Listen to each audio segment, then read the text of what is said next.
Hey guys, and welcome back to another YouTube video. In this video I'll be going through the Brisbane Heat team preview, going through who I think will be the best players to go through and select, as well as who's going to be not really that worthy of selection in your Supercoach teams for round one, but also going through and who I suspect will be the ones that we trade in throughout the season.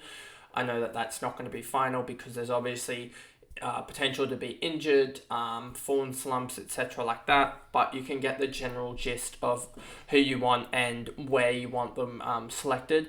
So before we get into this video, remember to like and subscribe, turn the notification bell on so you know when I upload, and let's get into the video. So as you can see here, I have Brisbane Heat set up in the filter.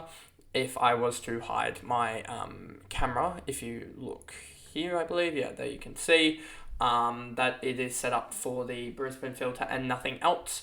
So the first player obviously is Michael Neser. You can see here selected. I ended up finding a way to both present it as well as show to you guys the ownership. So Michael Neser is 48% owned. If I go like that, it should, it goes away, obviously the 48% owned, but we know that he is owned by 48% of the people because it says it.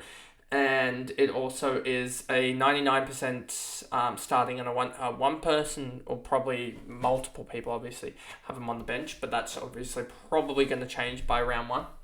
And he just averaged 62.6, and he's just been in the form of his life, basically playing every other form of cricket. So I don't really know what's going to stop him. I mean, he's got both bat and ball abilities, as well as in the field he does take a couple of chances. If we do look at the fantasy splits, he took 6 catches last year, and also only took the, I don't know if that's technically right in saying that, because I thought wickets were 20. Maybe that's just slightly off. So that's the wicket bonus. He took 22 wickets last year and also contributed 93 runs, which is a little bit low for the run side. I expect him to score more runs as he seems a little bit more in form this year. Even though it's only 10 games, I expect him to score more than 9 runs a game. As you see, that game against the Sixers, he didn't even bowl, and he still ended up with a 70, just looking down here. And this, I'm guessing, double against, I'm guessing in round 3, someone, and Adelaide as well.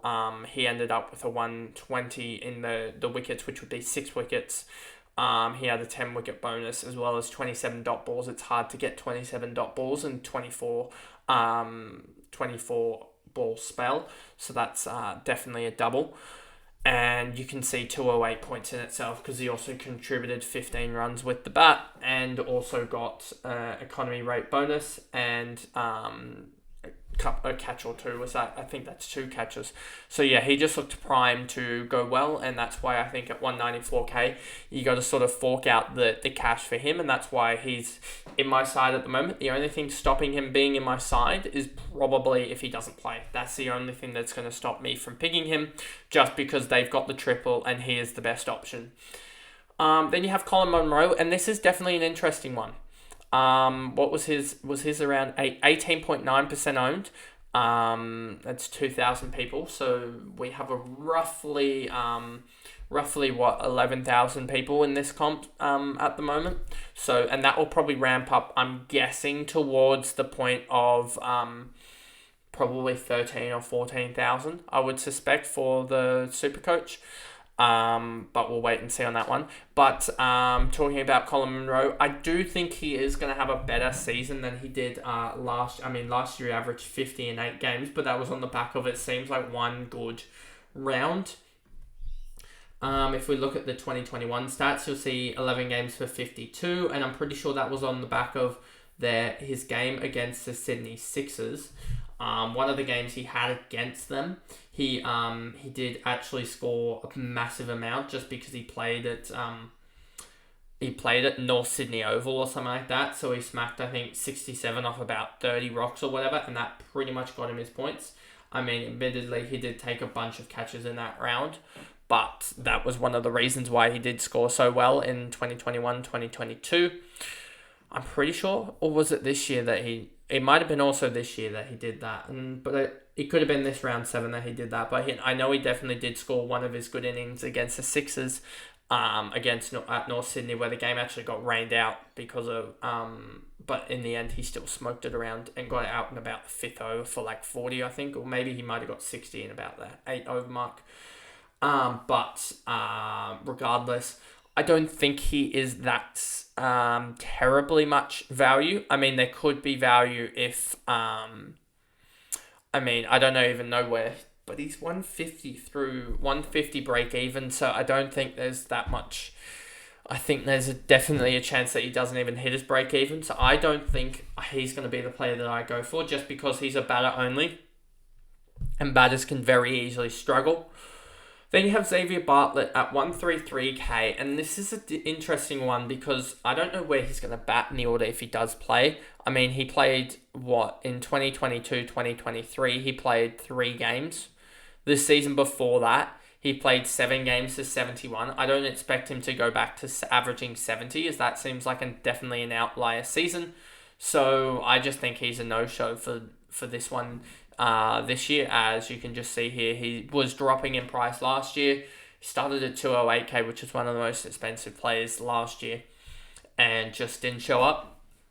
And I don't expect him to be honest. Next up is Matt Renshaw, and he's just sitting here at 130k. He's currently the captain that I have at the moment, just because I don't have it on Nisa. I would have it on Nisa, probably, in the end. So don't be surprised if that switches. He looks alright in the Shield and in the one-dayers, scoring a little bit of runs. I mean, he didn't do well in the recent one, I don't believe. In the second innings, he got out for like 5 or 6, but let me just double check that. And in the first innings, I don't think he put together too big of a total, but I will check that for you guys. Let me just go over here to Queensland.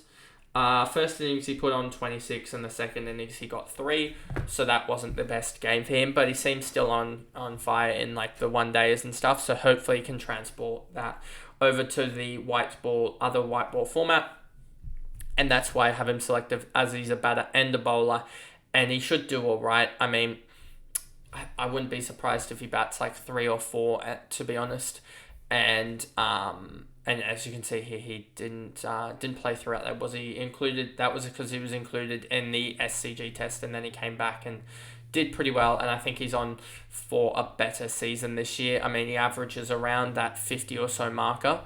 2021, that was a shocking campaign for him. But as you can see here, he pretty much averages in the 50 range, around that 47 range is pretty accurate. So, I mean, just for his triple, I think that getting him in is very, very valuable, to be honest, and that's what I've done. He probably won't end up being my captain. It'll probably be Nessa looking at all those stats. McSweeney, 128k. I think he is a value, but the problem is that he's a value just because he plays the triple. He's a batter, and we know that we don't really like those just batter only type guys, especially because he's not one that's going to generate the big strike rate bonus. If we look here, last year, strike rate bonus of 40 because he made an 84, but when you make an 84, you're going to get a strike rate bonus, and the 28 with a strike rate bonus is all right. Let's look at his 2021, 2022 campaign. 31 without a strike rate bonus because he hit barely any runs. And then the 2019, 2020, he just doesn't have any stats to back it up, basically. And you're basically going off one good year, it looks like, where he had 1 good innings, basically. So I just wouldn't be picking him, to be honest. I think there's just too chance for that to be just an outlier. Usman Khawaja and Labuschagne, we can put them in the same boat, won't be playing till pretty much the last game of the year, so I wouldn't be picking them up. Then you have Sam Billings, 24% owned, and he's a wicket keeper, 116k. I just think that there's better keepers in Quinton de Kock, and also there is better batters in like Philippi and also Maxwell and stuff like that have the double element to them in batting and bowling, as well as just, I think, generating more from batting than Billings will, and generating more from from bowling than Billings will, as well as having a fielding element as well, such as Maxwell with his almost like 1.5 dismissals a game that he seems to get. So I just think Billings, although, and you can see here 112 break even, 37 last year. What was him the year before? If we go to 2021, he averaged 52 points that year, 43 and 40. So what was his 2022? 37. So I mean, you could say he's in a down year, but from last year. But I just don't. I think there's more value there on other players, to be honest with you. And the only element as to the reason why I would be picking Billings is just that triple game. But I think that there's more value in like the likes of Renshaw, who will bat, I think, who's just going to generate more than Billings, to be honest with you. Especially if you look through their lineup so far, you see that you've got Munro that will potentially open, and McSweeney's not going to open. Billings, I don't think, will open. And then you're looking down here, and Josh Brown won't open. Maxi Bryant, I think, won't even... There's potential Maxi Bryant won't even play. So you're looking at... I know that Renshaw will play, but Renshaw's either going to open or bat 4 or 3. So he's going to bat in that top 4 and alongside the likes of Billings, but I just think Renshaw has a higher output potential than Billings. So that's why I would select him over Billings. Same can be said basically about Jimmy Pearson. There is no need to have him. He hasn't really ever shown potential with the bat. If we look here, 25, 28, he's just a very, very average scorer. I mean, he showed a little bit of potential just being able to come in late last year and get a lot of strike rate bonus, if I remember correctly. 55 strike rate bonus out of 323 runs. So he was either getting a quick fire runs, or he was, it seems like here, you can see full bonus here and a pretty good bonus here for strike rate. It seems like he was also coming in and just trying to anchor the innings, as Brisbane did have a couple of games where they fell apart quite easily. Next up, Paul Walter, and this is one where you can sort of, there's some guys on Twitter that do provide a decent analysis of some of the overseas guys. Well, just guys in general, but definitely the overseas guys. And let me just bring it up because there was some decent analysis. I can't actually remember who it was, but their username. But Paul Walter was one that they sort of did actually debate. They debated it because of the price and also the fact that I don't think was actually in that good form. And that's the problem here. We've never seen him in the BBL. And I just don't think there's terribly much use in him. I mean, looking at their fixtures, you'll see the triple and then a game in round 2. So you do have a little bit of time to get rid of the Brisbane boys. And then they have no game, and then 4, 5, 6, double, and then round 8 as well. So you do want to probably pick them up again in round 7, which could potentially be the likes of Walter in round 7. But I just don't see there being much value in Walter, and I don't think it's valuable to go 7 or 8 Heat players just because there's only so much you can score in... There's only so much you can score and a team can score. Like we've seen, I know it's AFL, but a lot of the times, even there was almost a cap between 800 to 1200 that a team could score across their 21 players in the women's, and somewhere similar in the men's around that 16 to 1900. So there's only so much a team can do, and then surely it will carry over sports. That in cricket that there's only so much a whole team can do. So you're better off, I think, getting the likes of getting all these guys in, not all these guys in, sorry, because you're just going to almost take away points from each other, because at one point someone's going to have a bad knock and score less points. So that's why I would probably choose against them and go, especially because it's going to be harder to get those double guys and other things just it's going to be harder to get like the Adelaide doubles in if you're holding single guys, like the Heat in round 2, and I believe, do they even play in round 3? They don't play in round 3, so you don't want to be holding any of the Heat guys in round 3, unless they're on your bench, like the Swepson and the Bryan and stuff like that, as you can use them as captaincy loopholes. But yeah, I just wouldn't be holding Pearson or Walters at the moment, just because I don't think there's more use in getting a Felipe who can get back to best player in the tournament. You, instead of Pearson and Walter, you could get the equivalent of Philippi and Maxwell, and I'm just picking Philippi and Maxwell over Pearson and Walter every day of the week, to be honest with you.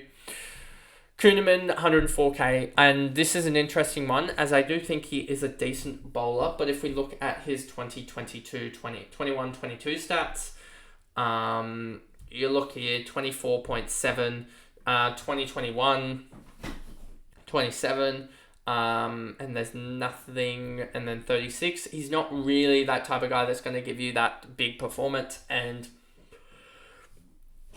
he's averaged 25 and his break-even's 100, and I just think there's going to be that 25. So you'd need someone that's, I'm sure you can find for 100-odd K, a guy that's going to average 38 across the 2 games if you look at that. And I know that it's very likely that he will have a round where he just fires. But you can see here, 2-pointer here, 35, 13. So if you take those points into account, his last games against these guys, you'll see that accounts to 50 points across the 3 games, which is just 25 for a 2-gamer that they need per game. And the best outcome on a 3-game split that you could get would be a, 81, 141, 172 for him across 3, which is actually really good output, but that's mashing pretty much best scores ever against opponents together to get that marker, which is just not going to happen in my opinion. Will Prestwich is definitely an interesting one, as I believe from memory he did have a decent, that might have just been a decent round. So like we were saying with Mick Sweeney last year and how is so like contorted upwards, if we look at Mick Sweeney 128k, we sort of have Prestwich, but he is the year after that big output. So he's an interesting one. I wouldn't be picking him just because I think there's better players, etc. But I do think that there could be potentially some value there. And I don't know, I missed over the likes of Wildermuth. Wildermuth is definitely one that could actually be useful. If we look at, he didn't play last, he doesn't have stats for last year. The year before that, sort of similar with Prestwich. The year before that, 49. So I think that Wildermuth might be one that we see how he goes the opening couple of rounds, as I don't think he's been going too well in the one-day format and the Shield format, but I could be wrong about that. Let me just bring up there. I don't even know if he played for Queensland in their game. He made 20 with the bat in the first and 21 in the second, and then took 1 for 50-odd and 1 for 30. So, I mean, he's doing all right. Let me just check the Shield form. Not the Shield, the one-day cup. If it will show the where is it? Marsh One Day Cup here. So just looking for any Queensland games against Tassie in that run fest. He ended up they not even playing. It doesn't look like here. Doesn't even play the one days. It doesn't look like. So I don't know whether he was injured or something, but doesn't look like he's. Oh no, 3 for against Victoria, 3 for 72. And then also provided a golden duck, which isn't the greatest output. Against New South Wales, I think froze on me. 1 second, let me grab that back up. Here we go. Against New South Wales, and doesn't even want to show me the results there. So let me try this.